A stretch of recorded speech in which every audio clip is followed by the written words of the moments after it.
Tanielu-Samoa Entertainment TV vai pia ile ne foi tulama na tamua. Ai si mai pa ko. O le fai unga lo ia lava ale fa masinonga le o lo fa tali ai tu malo e tolu si umu va au fono ti ma fale ata fa. Ile mta upu tau ile anga va ai o to finga fai pule o la to fai pule ila lo tula fono. Ma fuai o na vatu ele fonga fetalai o le mauta papali ili o ta eo maspau. Le mata upule il fa amsinonga mo sana fa awinga ina ul tula fono. Fa atatau le vaenga le na sa vali SAI fai pule to tonu. Mai le lato vaenga fa apu fai le HRPP sa le stalai o lato suafa. E o mai ai ile parlemene il palo tele.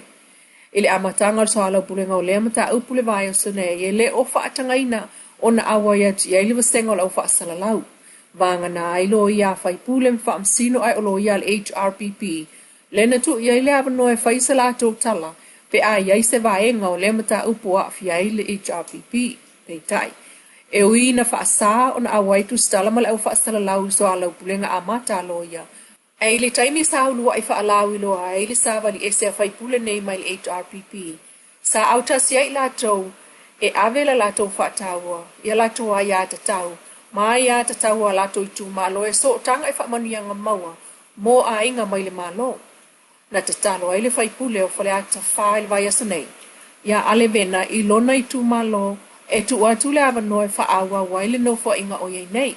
Pe a umane le nei mata upu ai wha mau tu mai ai le toe fo i fai ngā palo talaiti. O le toa whātu uan si i leo ta mai si umu na angia fo i lona alofa mo le whaata ua wa ia ave le i tu malo na filifilia ia mo le no foa. Whapena fo il fai pule ia mau usia osi pue mai. Malana ia fo i tau tinonga. I le whaata ua ua ia ave le tu malo malato a ia tau. Nisi o talau toi whale au ngā le ofisa palota vaenga whaupu whai e lua. Ina ua ple te tongia, ala tau tupe te tongi whaatau sanga e tasi le awhita la. O le vaenga whaupu whai le tau tua Samoa Party, male tu mua mapule ono party. Sa le sala au le whai el palota tele lua o lua tasi. Peitai o le whaaringa whaalawa i tele a le komsina o le ofisa palota tu e Filolo John Stanley. Na whaamau ni ai whaale au ngā ina o le stala wang whaupwhai na e lua. Talu mai le masina o mati. I lo nasa fitu lua o lua tolu e tu sai. Ma le tu la fono palota lua o te siva. E o mai nei, o lo ngata le li poti o tupe sue, po sue ngau tupe le malo mai lana tausanga whaare tupe. Lua o te sivalu lua o te siva. Ele itali mai lava le fionga so etusi auditor and controller fui maono Camilo Afele silngi ai o le whaatuai. O Januali sa whaapea mai ele fionga fui maono Camilo Afele o li poti wai lumol palemene o lo alu lava e tu sai ma le tu la fono. Ilan whaamtalanga no tu ina mai li tio polensia e tonu li poti sa tu ina tu palemene sufitu po le malo fau. Lua o ma le lua o lua tasi tau sanga talwai. E ui ina ele i whaalau lua ina whaalau i tele.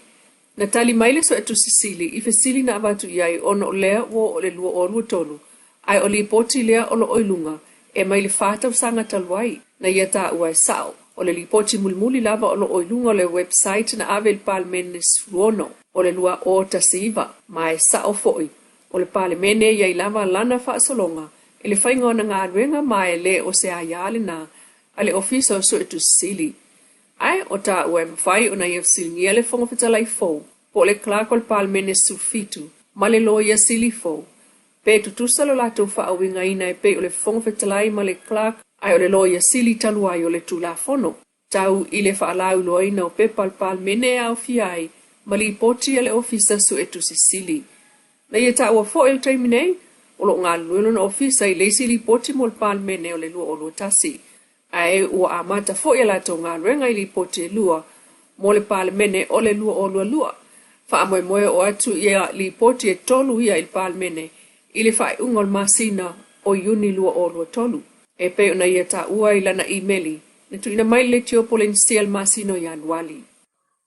A o tali aisa taun ungol e tu malo o fale ata wha, pe to e whai lana whai ngā palota pele ai i se whai ungal wha amsinonga. Pe tai, o ro whautua ina pelo na whai pulele sunga ale vena ale, lana au palota e awala no whai. O lo o iei awala e whaafeto ai ai le taunga tau le soifuanga ia lai leo atu e wha o ngā le miliona tā la wa abatu le malo e whai ai ati na e a inga.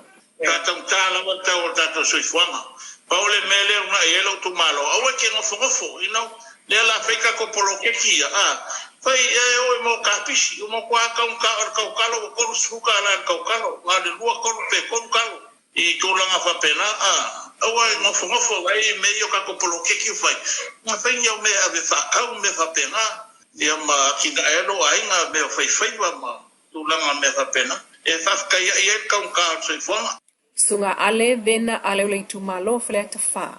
Ia sa no ai awala fa aftau ia le tau ngata lo soifua o ia nei lo langi atoa ma afia tuai Samoa.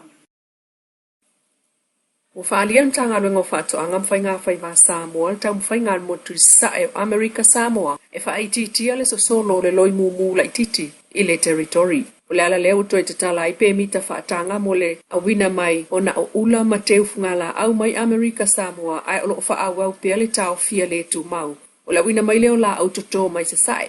Ai o lo whaawau pia o na tu mau le tau fia o le au mai o ula o teu fungala au mala au toto mai atunuu. O lo whaamawina ai le maua ai o le loi e pe o Hawaii mai si atunuu. Mai lawa le ofisa o whaatoanga o lea te tau ai tangata o lo whaulufale mai ula. Ma teu fungala au, o na usita ia, ma muli i ta ia la mala fua ai e inga e pe o le tal sanga, mo se pe mita whaatanga mo ulam teu fungala au mtanga rengo whaato angam whainga whaiva, i le vaenga o wha asu. E te tau foi o na whana, i vaila au whana ini seti ia ula ma teu fungala au. Ma pasia e le ofisa o whaato angai Amerika Samoa au le i wha au fale mai i lo tatu tunu. E te tau o na teu malu ula ma teu fungala au tutonu o pusa teu oloa. Ua pāsia le vaenga wha asu. E pe ona ia inga o lo o tutonu o le pe mita whaatanga. O uta wha mori o ula ma teu fungala au. O le asia kia umal vaenga o wha asu le teimi taunu umai ai.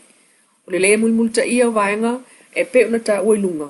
Ta o le ofisa o whaatoanga e ono whaatama ia. Po o le toe wha foi umai o le uta o ula ma teu fungala au pe a mawai se loi mumu. Lai titi, maisi in seti whalafua.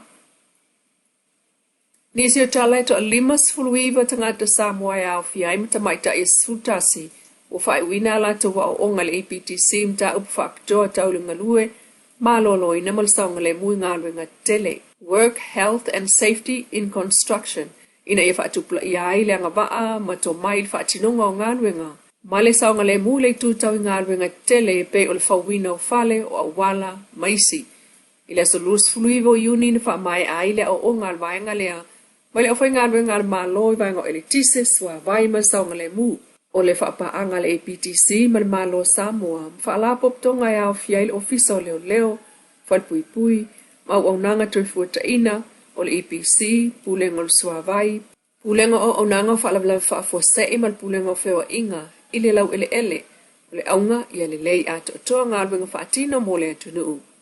O lea o onga o sa vaenga o sosoani whaawau, ale malo Australia le toe wha le lei o tamau ainga o Samoa, toe atina ina o to mai malanga i luma, ma whaamanui atu fo i iai, le whailau tusi ale ofisa Australia i Samoa, Mr. Patrick Jan, i le vasenga o ta ua lunga. La Samoa Entertainment TV mai pia, whaupupunga o tamua le aso atayao, i le anofo le tua a soifuania.